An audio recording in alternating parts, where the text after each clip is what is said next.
It's me and me for you. La da da da da da da da da da da da da da da. So happy together. So happy together. What is wrong? Come here, Alex. Let's have a show. All right. Well, the other day I was in the convenience store, which every good community has, and well, this one does too by chance. Anyway, and I noticed that they have Twinkies, and it clicked, and I said, hey, this show should be about food. So, you can just call me, Cable Boy.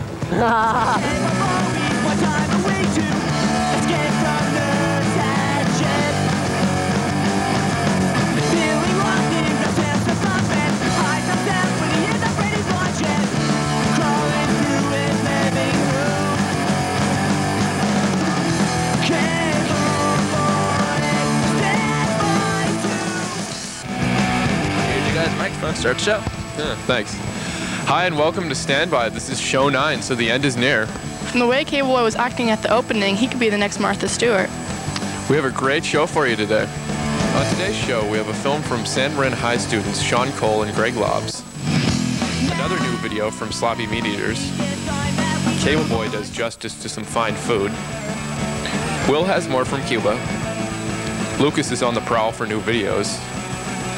Aaron has new effects in his film today. And of course, a whole lot more.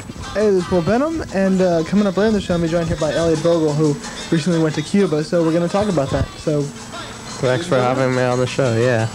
I'm looking forward to telling you whatever I can to help you out. All right, stay tuned for that. Hi. It's Cable Boy and Alec, and we were just discussing what a sorry excuse for a community Marin County is. They do have Mount Tam, the mountain, but it is quite obviously a hill. Anyway, as I was thinking, maybe we should create a real landmark for Marin County, and you know, all these garbage landfills, they're always going to waste, you know.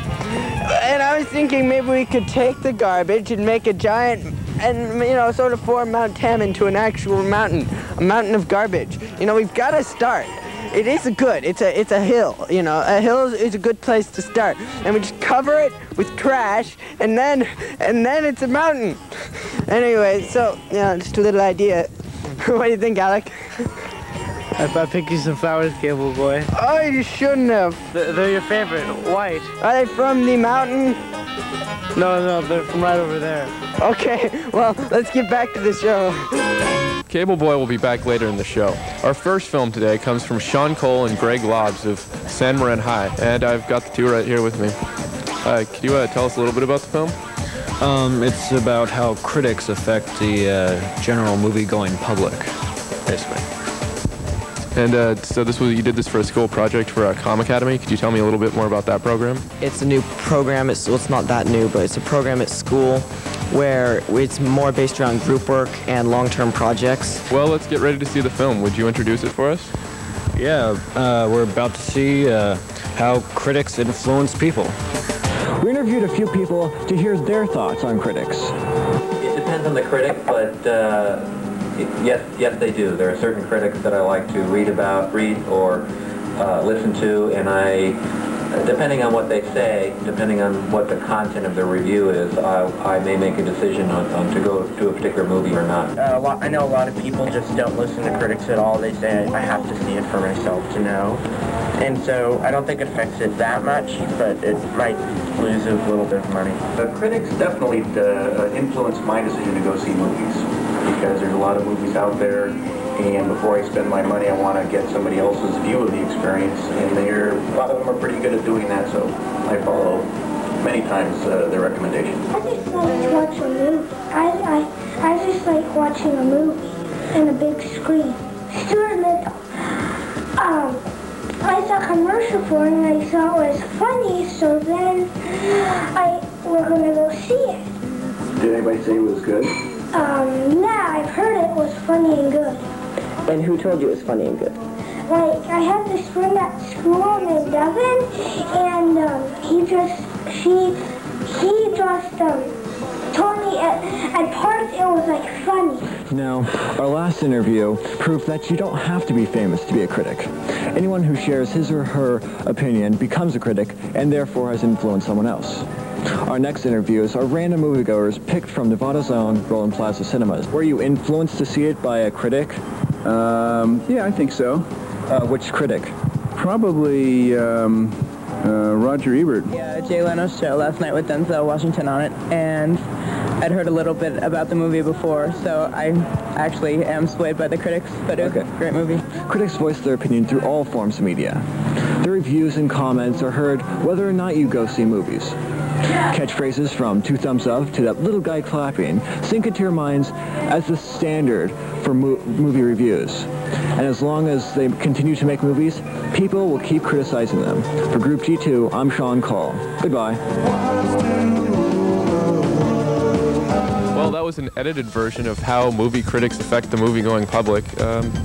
So to extend the theme, how do you guys think movie critics influence the movie-going public? Some people disagree, but I think most people listen to the movie critics and are greatly influenced by what they say.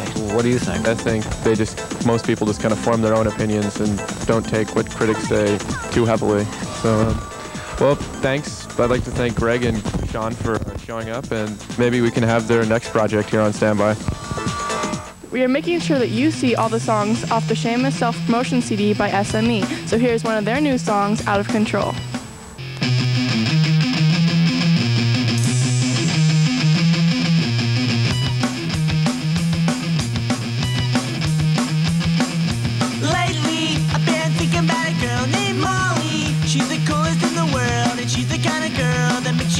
But when she wakes up in the morning, she's always thinking about me. Who are you?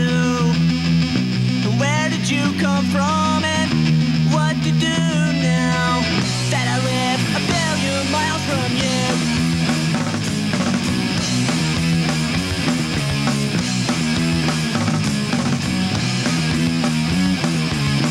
Usually, my life is pretty boring. Watch TV, it's a never-ending story. So one day, I saw a shooting star. Top it all off, she can even drive a car. But what we need now is time to think about the time we spent on the beach. I never thought it would last this long. Now I think it's time that we move on. She's out of control, out of control, out of control. She's out of control, out of control.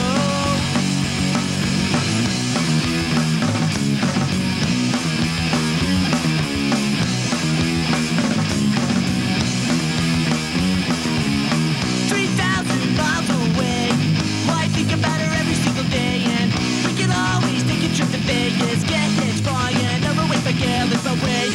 Need now, it's time to think about the time we spent on the beach. I never thought it lasted long, and now I think it's time that we move on. She's out of control, out of control, out of control. She's out of control, out of control. Exactly where you're coming from, but I know exactly where and who I am. You'll always be my friend.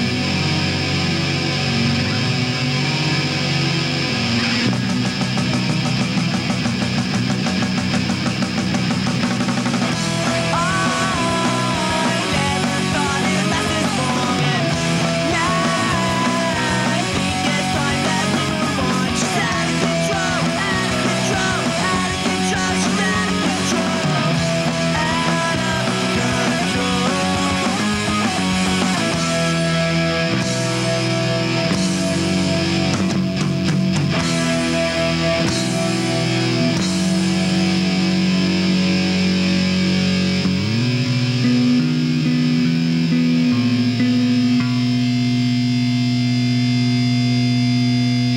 Hi, it's me again, and later on in the show I'll be showing you my secret recipe. Not so secret anymore, thank you very much, Alec. But and it is a recipe to make my soup. Well, let's get back to the show.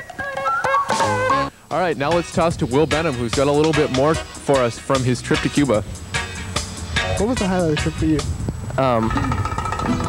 All right, so a lot of the cool parts of the trip were just seeing, talking to the people on the street, just learning what they had to say, especially like when we'd go down to the, waterfront and there'd be bands there playing and stuff. And oh yeah, that one time you were playing with a band, playing the guitar, that was pretty cool.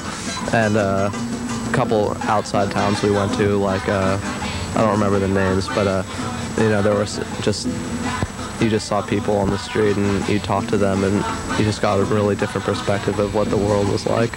What were some of your impressions about the government and everything like that? How do you think it really differs from here? What do you get? It's definitely different here. It's communist government. One of the differences there is that, you don't have private ownership and you don't really have classes, you have widespread poverty. You sort of a middle class, a lower class, and even lower class. But it is a system that has made sure that its people get money, get food, and have somewhere to live. I heard something about you meeting a professional rapper. Could you tell us a little bit about that? Yeah, well, we met this guy, and he had his occupation. His occupation card was he was a rapper. His group was Chicos Latinos. He's looking to get to the United States, and he was talking about a hip-hop club that he wanted to take us to. Music and dance is definitely a big part of Cuban culture, as we saw. What was your impression of that? What did you think of it? Oh, it was amazing. It was just like the greatest impression of music I'd gotten, because everywhere you go there's different music. There's clubs that you can go into. You're not restricted from going into these jazz clubs that we were not even allowed to go into as a teenager. And I think it's really important, for you to be able to be exposed to different kinds of music. And here it's like if you have enough money to buy CDs or listen to radio that's all corporate owned, basically you're only going to get a limited perspective. And I guess with the internet now you're getting a lot more opportunities for music, but it's nothing like hearing live music. What did you miss about Cuba that you didn't find in America?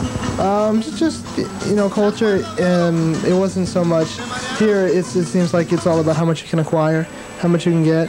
And in Cuba, when you're born and where you are, that's where you're going to stay. So, it's sort of there's much more quality of life, and it's much more, just what you can enjoy. And I came back here, and I just looked as if people weren't really taking advantage of the advantages we have here, and that disappointed me. And I miss that, because in Cuba they don't have many advantages, but that which they have, they take advantage of. What are you taking back that you've learned from your trip in Brain? How are you applying that to your life now? It's probably a cliche answer, but I think I definitely can tell what things I appreciate more with, like, even something as simple as hot water. I mean, just getting back to a hotel in Miami, I turned on the hot water like full blast for a couple seconds and just realized that I was back in America.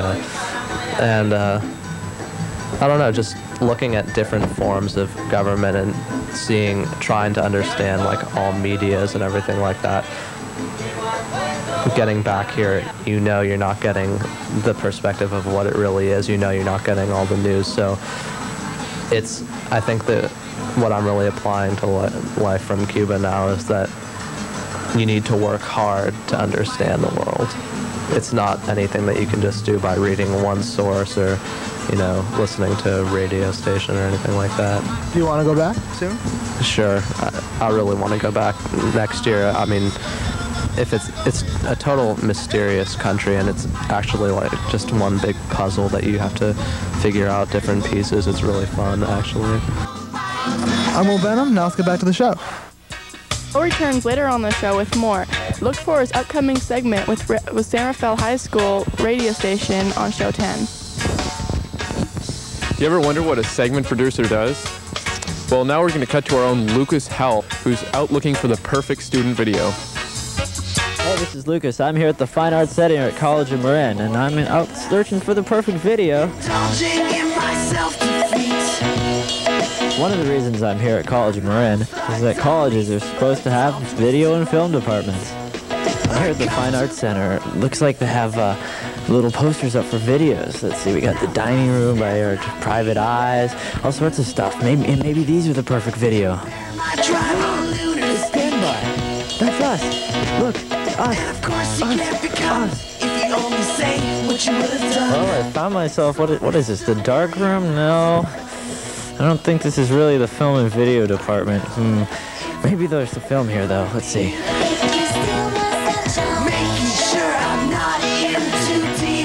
Almost like my old self again. This could be a film right here. Right here. People could make that into a film if they wanted to. Now that's what we need when we work with Brian and Bia. If you only say what you would have done, so I missed a million miles of fun.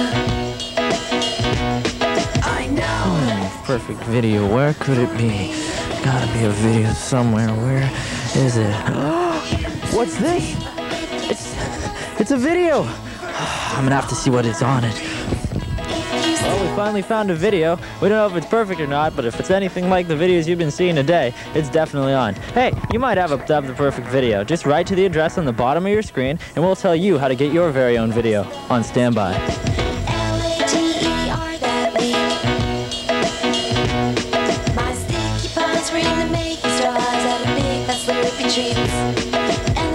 Now back to the show.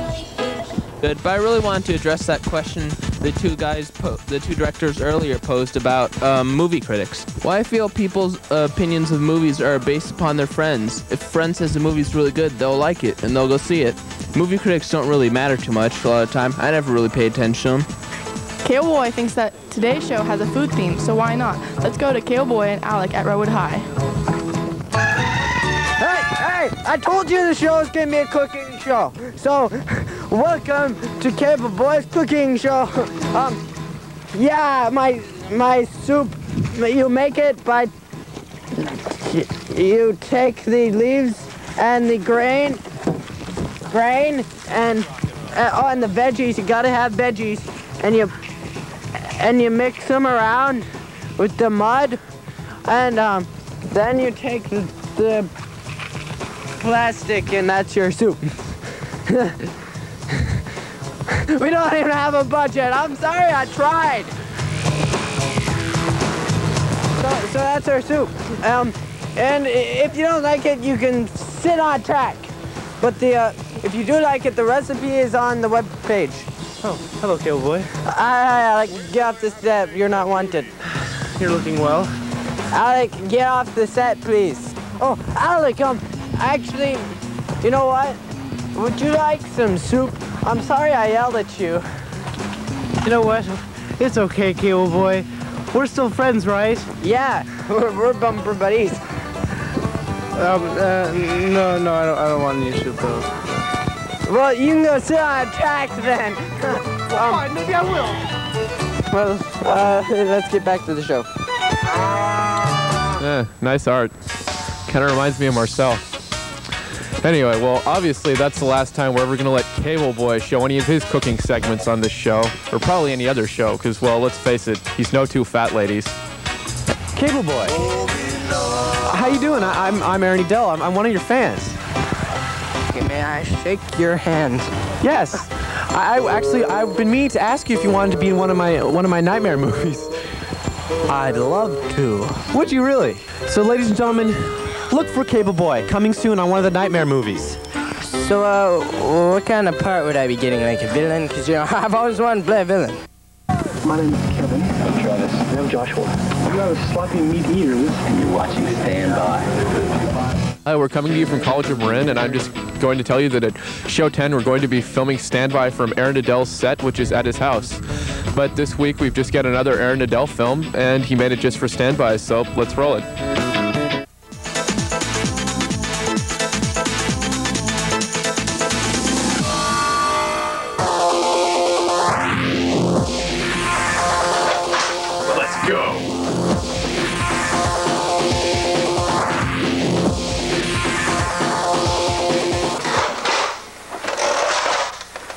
I'm gonna kill me, them two varmints have been whacking in my tool shed.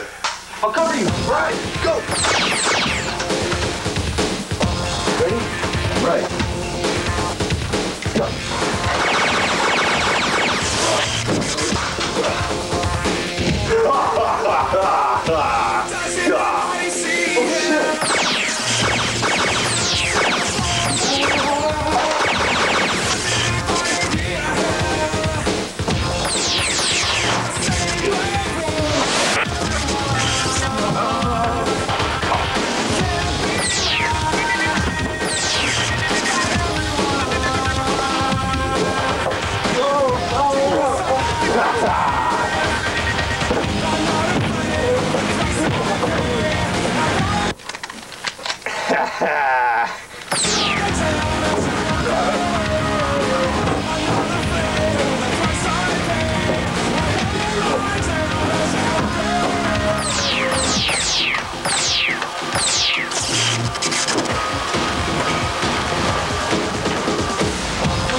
Hi, this is Aaron Edel, director of the Nightmare series. If you guys like what you see, please give me an email at lister841@aol.com. That's lister841@aol.com. It should be neatly typed at the bottom of the screen at this moment. So if you guys like what you see, please give me an email with any comments or suggestions or questions. Thank you.